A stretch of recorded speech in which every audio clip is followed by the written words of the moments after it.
I have to wonder if Comicsgate is going to give Scott Adams the same pass that they gave James Gunn.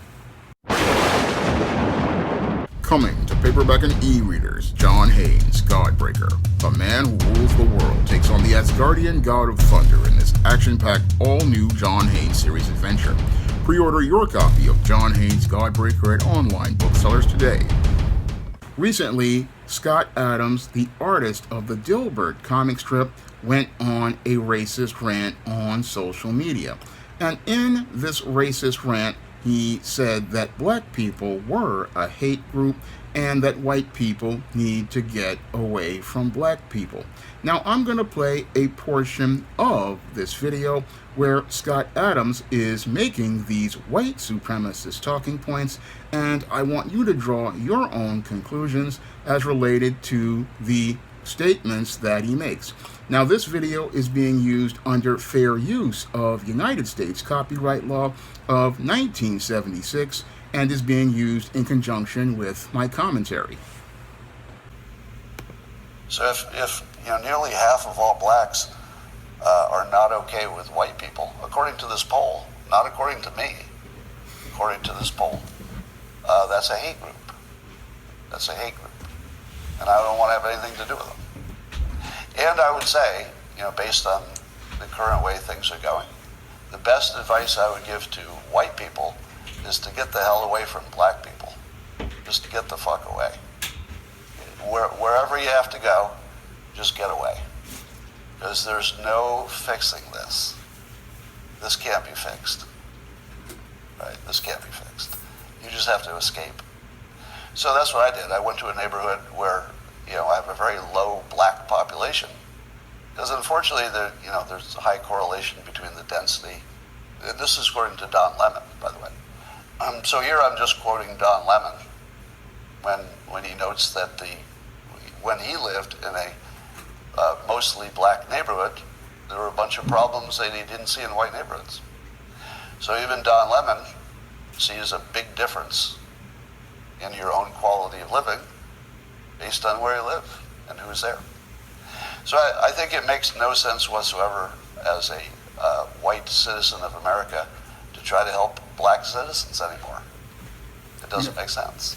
It's no longer a rational impulse. And so I'm gonna back off from being helpful to black America because it doesn't seem like it pays off. Like I've been doing it all my life, and the only outcome is I get called a racist. That's the only outcome. It makes no sense to help black Americans if you're white. It's over. Don't even think it's worth trying. Totally not trying. And there we go. You didn't expect that today, did you? But those who don't want to focus on education, you just need to get away from them. Just get as much distance as you can. That's my recommendation. And I'm also really sick of seeing video after video of black Americans beating up non-black citizens. I realize it's anecdotal, and it doesn't give me a full picture of what's happening. But every damn day, I look on social media, and there's some black person beating the shit out of some white person. I'm kind of over it. I'm over it. Right? So I quit.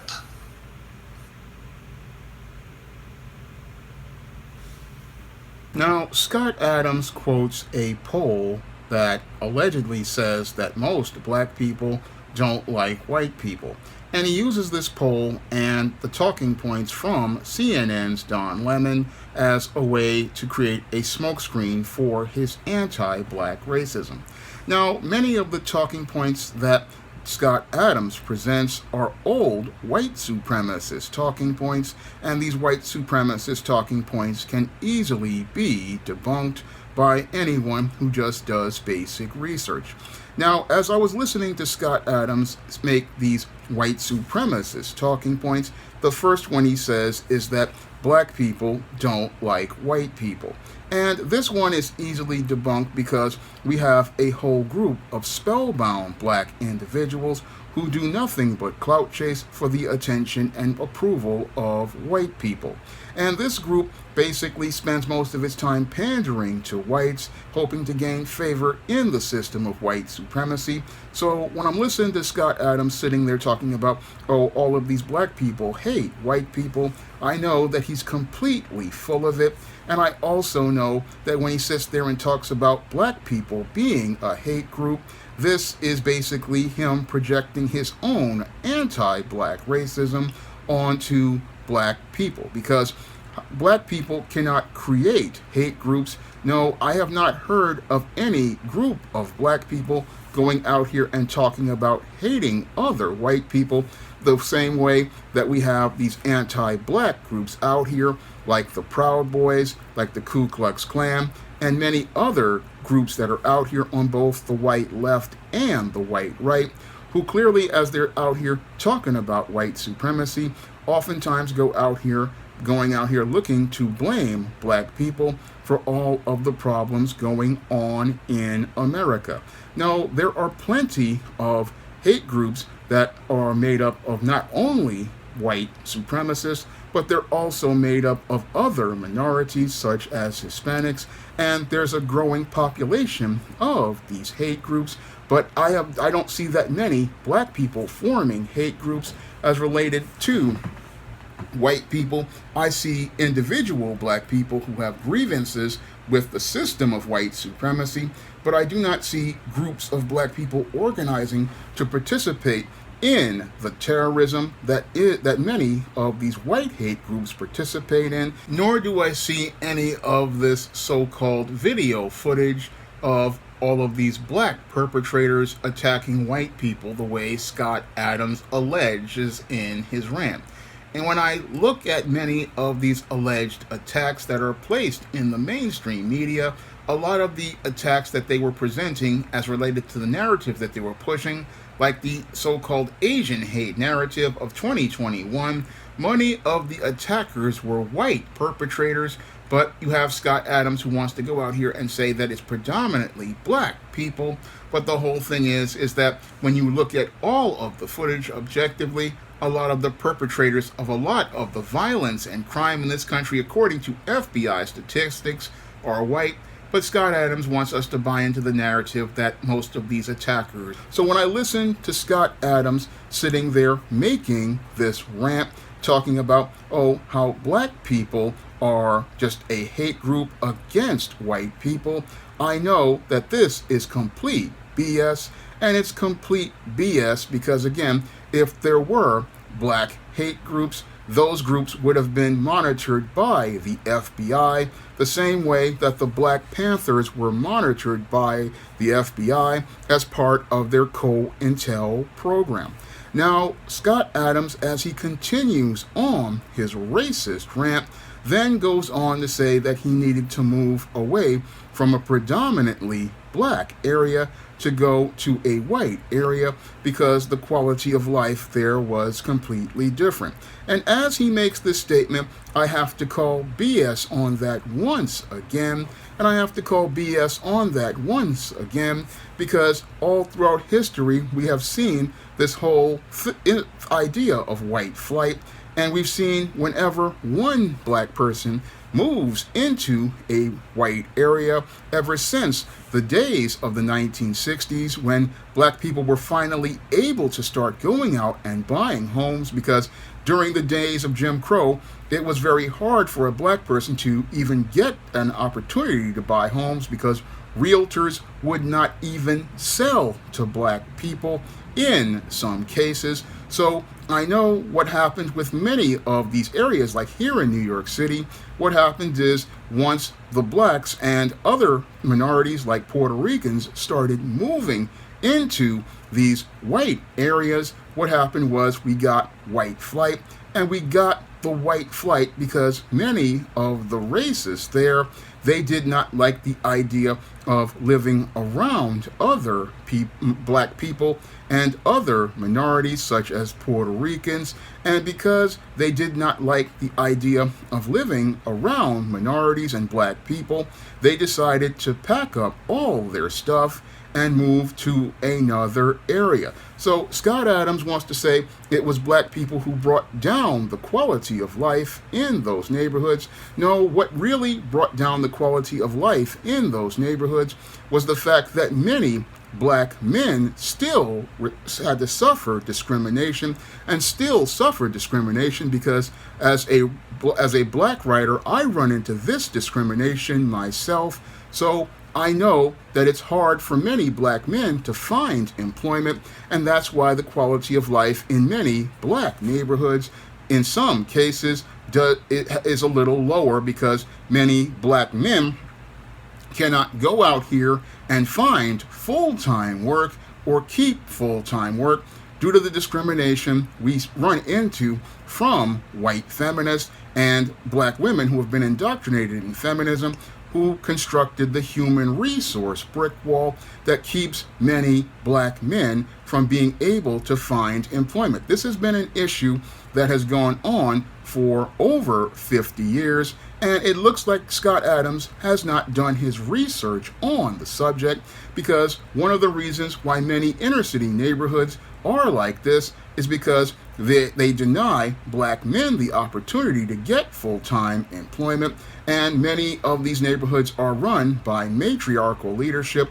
under either the welfare state or the jobs that women get. And because of this, many of these women are not about building and maintaining a quality of life the way men would under a patriarchal order. So this is why some neighborhoods are struggling. But Scott Adams wants to generalize and say, oh, everything goes bad because the black people are the ones making it bad. No, it is the white and unwritten social policies that make it hard for black people to build a quality of life. So he wants to blame black people for things that are a result of the unwritten social policies of anti-black racism created by white supremacists. And it's these anti-black policies that lead to a lower quality of life. And it's the social indoctrination of women, black women, into things like feminism that lead to black men and black women not being able to work together towards building a quality of life. But Scott Adams wants us to believe, oh, it's the black people who make the neighborhood bad. No, it was the white policies that make the environment, that make everything bad. But he wants to run away and say, oh, the neighborhood is bad, so I need to get away from the black people who are making the neighborhood bad. But the whole thing is that there are these white policies that created that environment, and what he doesn't want to challenge the white supremacists and the white supremacist policies. No, he wants to attack black people, and he wants to go out here and say it was black people who were all at fault, and he wants to say that whites need to get away from blacks. No, we were away from white people a long time ago in places like Black Wall Street and Rosewood, and those were thriving black towns, but those towns wound up destroyed because many white supremacists like Scott Adams felt inadequate and insecure because black people were basically debunking many of the ideas that they presented in their academic papers regarding black people having smaller brains, black people being inferior, because this is what the white supremacist intellectuals wrote back in the days of the antebellum South regarding the so-called Negro. And when they saw, after the Civil War, black people starting to go out here and build towns, going out here building social structures, building social infrastructures, and them being equally as functional as the institutions that white people created, these white supremacists started to feel extremely inadequate because all of their so-called theories were being disproven, And many started to get scared because they feared a black economy that could compete on the same level as the white economy, creating a nation inside of a nation. And what they wanted to do in order to have their smooth world where they could create their ideal narratives that about blacks being inferior was they looked to destroy everything that black people built, like towns like Black Wall Street and Rosewood. These towns basically were a living, breathing refutation as related to the narratives of white supremacists like Scott Adams. And these individuals, they waged campaigns of terror using their white woman as the weapon to fire in their first salvo because these white racists felt inadequate about the whole idea of a black man going out here and being their equal, and even in their minds being worse, competing with a white man. This is what terrified these white supremacists who want to say that we needed their help. No, black people have never needed the help of these white people. No, most black people, what we want is our equal opportunity at equal protection under the Constitution that was granted to us under the 13th and 14th Amendment, and we want equal representation as related to the tax dollars we pay to the U.S. economy. No, we go out here, we work every day like I do, we put in our tax forms and pay taxes to the U.S. government and the state and the city that we live in. And what we wanted was equal access to those services. That is what we wanted ever since the Civil Rights Movement. We did not ask for the help of any white person. No, we wanted equal access to the economy. We wanted equal rights under the Constitution. We wanted equal opportunities given to us. And if we go out here and apply for these corporate jobs in places like General Motors and any of these other American businesses, we want an equal opportunity to be hired at those jobs. That is all most foundational black Americans wanted. We never asked for any white person's help. No, we didn't. We never asked for any white person's help at all. No, all we wanted was an equal opportunity to compete in the U.S. economy, and we've never gotten that because these white supremacists like Scott Adams, what they do is want to offer their help, which is basically an emotional hose, and they wanted to attach this emotional hose to keep blacks codependent on them. And what they want to do is keep us codependent in a paternalistic relationship similar to that of the slave master. They believe that they are the superior, they believe that they are the better, and that we will be made better if we get their wonderful help. And that again is an insult to black people who have gone out here and put, like myself, who have put in the work in going to places like high school and college, gone out here and got our college degrees. We do not need the help of white people because on the merits we've put in equal work, but what we do get is denied an equal opportunity because you get racists like Scott Adams who sit there and say, I'm just tired of helping black people because they don't go out here and want to do anything at all, or if they do get the help, they just go out here and call him a racist. Well, I'm not calling Scott Adams a racist and a white supremacist because of him not giving me any help. No, I'm calling him a racist and a white supremacist because he's sitting here trying to make generalizations and assumptions about black people, and making these generalizations and assumptions about black people who basically never asked him for any help. No, as a black writer and a black comic creator, I don't need the help of a Scott Adams. No, I've been going out here all by myself for the last 20 to 25 years, and I've been out here putting in work on my own comics like John Haynes at Death's Door, and again, putting in my own work on the merits of that work. And I'm not sitting up here begging or pleading or pandering to a Scott Adams like many of these black bootlicks, but I will call him a racist and a white supremacist for sitting here and making white supremacist talking points like black people hating white people. No, a lot of black people don't hate white people. What we don't like is the fact that you get white supremacists who create unwritten social policies like those inside of the comic book industry that create a wall that keep talented black creators out of the industry and keep us from being able to access jobs. Now, I've talked to many black comic pros who say that they have run into racism and discrimination in the comic book industry, and if we got guys like Scott Adams and some of those in Comicscape, I'm seeing why it's hard for a black creator to get in the door and showcase their talents,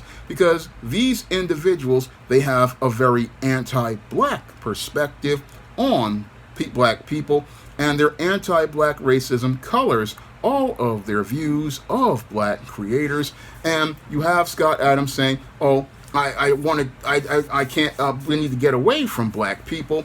Again, we never asked you for any help. We never cared about anything that you were doing. No, we were out here doing our thing. And you have Scott Adams sitting there making it look like, oh, I need to get away from black people because they destroy the quality of life in their neighborhoods. Yes, we've got our Pookies and our Ray Rays, but in many of these white neighborhoods, you've got your Angelos and your Tommies. You got guys in your neighborhood who are just like Pookie and Ray Ray, and they're destroying the quality of life in the white neighborhood. But we don't see Scott Adams going in on them white boys. No, he wants to sit there and talk about, oh, black people destroy the quality of life, when you've got these guys who are making meth labs, you've got guys going out here selling fentanyl, and you don't want to talk about them white boys. Do white people need to move away from the meth heads who's got the meth, who's making meth in a trailer park? Do they need to move away from the guy selling the fentanyl? Critical question I want to ask Scott Adams. Do the white folks who live in those predominantly white areas who have to deal with the meth heads and the fentanyl heads? Because I know a couple of people online who have told me about what goes on in places like Long Island, and I've read about this for many years. So when Scott Adams says, oh, I want to get away from black people, I know that he's full of crap, because the same dysfunction that he complains about as related to black people, you got a lot of white folks going out here doing the same things, participating in the same schemes and hustles. But does Scott Adams want to move away from them? And is he telling people to get away from them? Moreover, are those white people a hate group? Because he's sitting there saying, again, black people are a hate group, and I have to disagree with that, because all of these black people who I've seen online, and I've had issues with some people like pro-blacks, I have never seen them looking to wage campaigns like I've seen these guys who are a part of these white groups like the Proud Boys and many other groups go out here and look to wage a campaign of terror like a January 6th. I mean, where have we seen a black person going out here looking to wage a campaign of terror like a January 6th? Critical question I would like to ask Scott Adams once again. I mean, where are these? I mean, if black people were a hate group, why haven't we seen them going out here and participating in actions like January 6th? Because again, when I look at the history of black people who have been a part of organizations, again, there have been a lot of FBI plants, like with the Black Panthers and COINTELPRO. There was Operation Push that was basically led to the bombing of an entire neighborhood. I mean, these are incidents that are on record, but Scott Adams doesn't do any research, and because he doesn't do any research, he goes on this racist rant, and he makes all sorts of unfounded claims, like saying that his animated series Dilbert was canceled because it was a predominantly black network. Now, I have to call BS on that as somebody who has studied the entertainment industry for over 25 years and saw the formation of UPN back in about 1995 and 1996. Now, back in 1995 and 1996, the flagship show for UPN was Star Trek Voyager. However, as they were out here with launching Star Trek Voyager, it just wasn't pulling the ratings as a flagship show, and UPN decided to try to shift gears, and as they were shifting gears, they were trying all different kinds of content. Yes, they had black shows like Malcolm and Eddie. They imported the show with a multicultural cast, Clueless, and they had a variety of different shows. And I remember in 1999, when they launched the Dilbert animated series, UPN was not a predominantly black network at the time. No, in 1999, when they launched Dilbert, UPN was still trying to get its bearings as a network, and sadly, Dilbert wasn't pulling the ratings, and it was canceled after one season. But Scott Adams wants to make us believe that Dilbert was canceled because UPN was a black network. No, UPN wasn't a black network at the time. No, UPN was looking to try all different kinds of content, and they heavily focused on sci-fi at the beginning. That was going to be their core focus because Star Trek Voyager was one of their flagships. They had the comedy Homeboys in Outer Space, which was trash, and they also had a great sci-fi series called Mercy Point. And they were looking, and they also had shows. I believe there was one called Nowhere Man, which people really say is an underrated series. And they also picked up Buffy the Vampire Slayer. So their focus heavily was on sci-fi until about the early 2000s when the demise of UPN was coming. But the demise was coming because of the shows just weren't pulling in the ratings. And they weren't pulling in the ratings because the market was saturated. I mean, at the time, you had ABC, CBS, NBC, you had Fox, and you had UPN and the WB.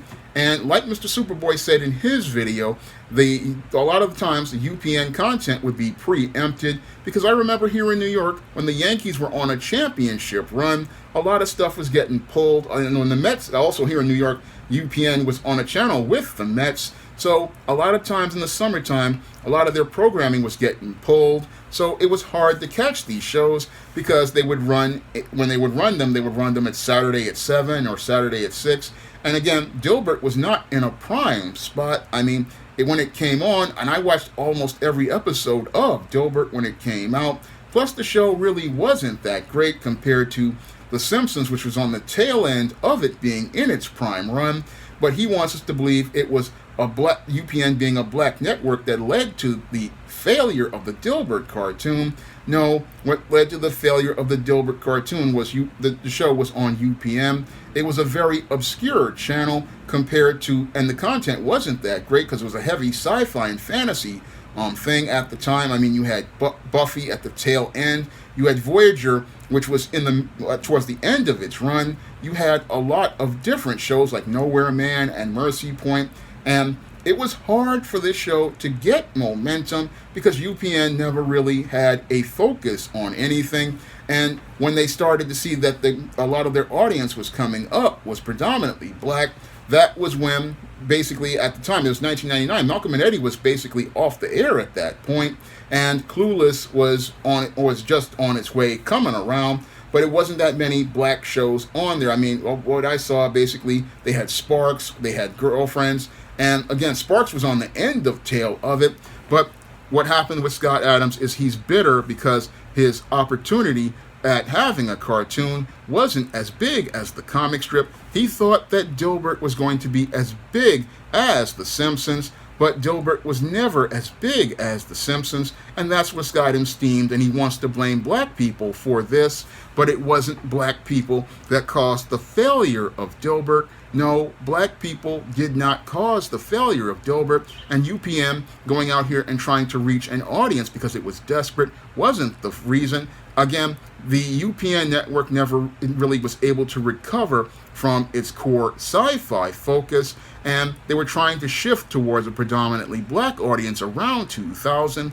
But the whole thing is the network didn't have a focus, and around 2002, 2003, UPN was merged with the CW. But Scott Adams leaves all of that information out because he wants to go out here and try to pander to the white supremacists, trying to make it look like, oh, it was black people who did this, and again, looking to blame black people, going out here making anti-black talking points, and that's what he does over the course of this racist rant. He goes out here making all of these anti-black talking points that sound just like the white supremacist he is, and as he's making these anti-black talking points, he's sitting there making it look like black people are the worst people to live around. Well, I've been living in inner city areas for all of my life, and I can tell you that it's not black people who are the ones who do a lot of the damage. No, there are a variety of people who do the damage, and again, this is due to the way that they are raised, and it's due to the dysfunctional way that they have been taught to become dependent on systems like the welfare state, because individuals who are not taught a work ethic, what happens is that they wind up going out here not appreciating what they have, and because they don't have no sense of ownership, what they do is destroy anything. And again, this is not just black people who have this dependency mindset. There are Hispanics who have this dependency mindset. There are Asians who have this dependency mindset. And again, Scott Adams wants us to believe it's just black people. And he believes that, oh, if I move from a predominantly black area, my quality of life will get better. Well, that's spellbound thinking, because the spellbound individual thinks that anything white is better. Well, I'll tell anybody who has that mindset, take a trip out to Long Island where you see the white meth heads. Go out to one of these rural areas in places like Tennessee and Arkansas, and you'll see that the people bringing down the quality of life are individuals who are not black. And in a lot of cases, those people who are tearing up the area are people who have never had any sort of family that's been functional, and they've never really had economic opportunities. Because one of the reasons why we have so many black men who are struggling these days, like myself, is because we want to enter the job market, we want to go to work, we want to go out here and build our lives, but we run into the discrimination we run into with things like the HR brick wall from individuals who have these really twisted perceptions of black men, like many of these white supremacists, like Scott Adams, many of these white feminists who just have a deep hatred of black men, and some of these bitter black women. And this is why the quality of life in black neighborhoods is so poor, because many of those men don't get an opportunity to go out here and be able to work and get the opportunities. And we have guys like Scott Adams saying, oh, I tried to help black people, but they call me racist. Well, they call you what you are because you are out here making statements, oh, black people are a hate group. No, black people are not a hate group. No, black people don't have the ability to form these types of organizations at all. No, black people are not the ones going out here organizing January 6th. No, it wasn't black people doing any of this. But we've got Scott Adams talking about, oh, it's black people, they don't need we should not help them. Well, we never asked you to help us to begin with, because the help of many of a white supremacists come with strings, and it comes with a paternalistic viewpoint that black people have to be number two under a white person in order to get that help, and a black person has to submit to white supremacy and see themselves as second best, and have to hear some white person coming in and telling us that they fixed us, they cleaned us up. No, we don't need you to do anything for us because, like our ancestors after the Emancipation Proclamation was signed, we had many black men and black women who were going out here and building things. We had many black people who were out here living healthy and functional lives in towns like Rosewood and Black Wall Street. We had many black people who were out here building businesses and infrastructure, and whenever a white supremacist came along, they were envious of the success of those black people, and they got so envious of those black people that they wanted to destroy what they had because it was a living, breathing refutation of the things that they thought about black people. And we have Scott Adams. He wants to get away from black people. Well, we never asked you to come around us. We are good. We do not need your help. We never asked for your help. No, we don't need or want your help because we know the strings that are attached with that help. And we know that if we don't do things your way, you will go out here and participate in anti-black terrorism like those people did when they destroyed towns like Black Wall Street. So you can stay in your lane, Scott Adams. And as you stay in your lane, I will stay in mine. And as I stay in mine, I am never going to be reading a strip of Dilbert. And I doubt anybody else will, because thanks to Scott Adams' anti-black rant, Dilbert has now been pulled from practically every syndicated platform, and that's all Scott Adams' fault, because it was him who opened up his big mouth, went on this racist rant. But I know he'll possibly be sitting there thinking, oh, I'm going to blame black people for this. No, we ain't got nothing to do with you getting kicked off of all of these news sites. And we know that what's going to possibly happen is you're going to sit there and rant again and again. We never asked for your help. We never asked for anything. And again, how many black people would ask Scott Adams? I mean, I was there in the 90s looking to be a comic book writer, and I don't see a Scott Adams going out here looking to help any brothers enter that industry. I never saw him looking to give anybody a break. So he's sitting there talking about, oh, I was looking to help black people and they called me racist. Well, again, critical question, how many brothers did you put on? Because the comic book industry and the comics industry was very insular for years, and many of these white guys like Scott Adams closed ranks, and they kept a whole generation of talent out, and a lot of that talent had to go outside like I did to create John Haynes at Death's Door, because we could not come into the door of the comic industry because racists like Scott Adams kept the door closed. And when I listen to Scott Adams, again, he is looking like to be the standard of the comic book industry, which has been participating in anti-black racism for years. And that anti-black racism has been a group of individuals who don't want blacks to come into the industry. And we're seeing him being an individual who represents that ideal. I mean, this is what we see here as related to Scott Adams and his racist white supremacist rant. I mean, he wants to say that blacks are a hate group and blacks have no economic and political power to form such organizations.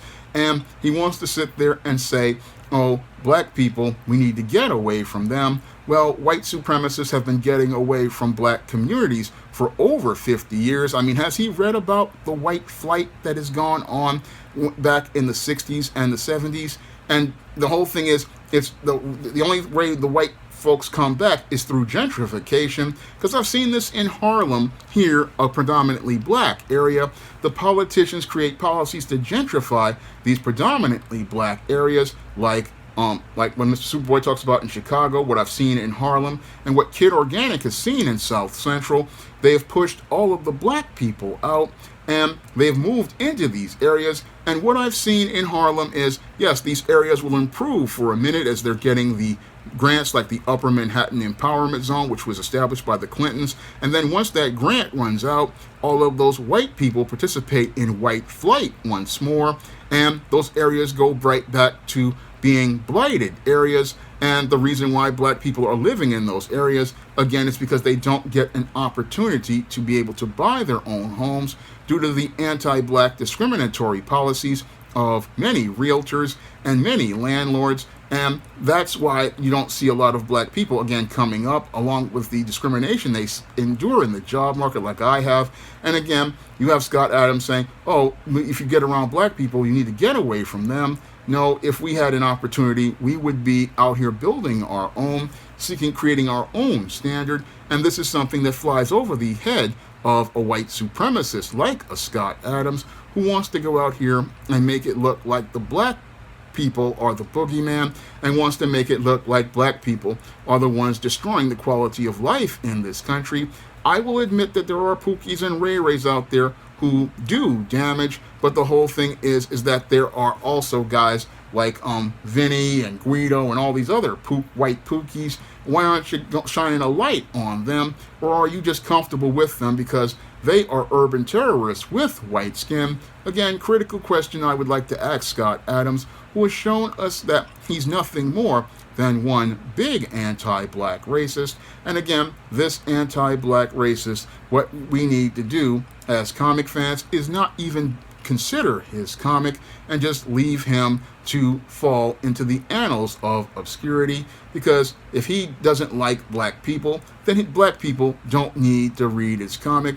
We don't need to support his nonsense, and the best thing for us to do is to walk away from him and walk away from his material, because I don't need to read a strip of Dilbert now that I know it's made by a white supremacist.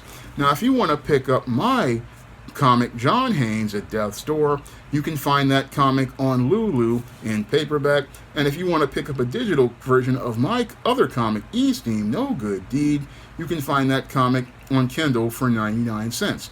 And if you want to pick up some of the titles on the SJS Direct imprint, like the ISIS series, the Esteem series, the John Haynes series, and the books of the Spinsterella trilogy, and novels like The Thetas and Eternal Night, you can find all that work on Amazon.com in paperback and Kindle format. You can also find it at other online booksellers like Barnes & Noble, Smashwords, the iBookstore, and Google Play. And if you want to see me make more videos and create more comics, you can donate to the Patreon, the PayPal, or the Cash App by clicking the links in the description box. That's all I have to say for this video. You can comment, rate, and subscribe.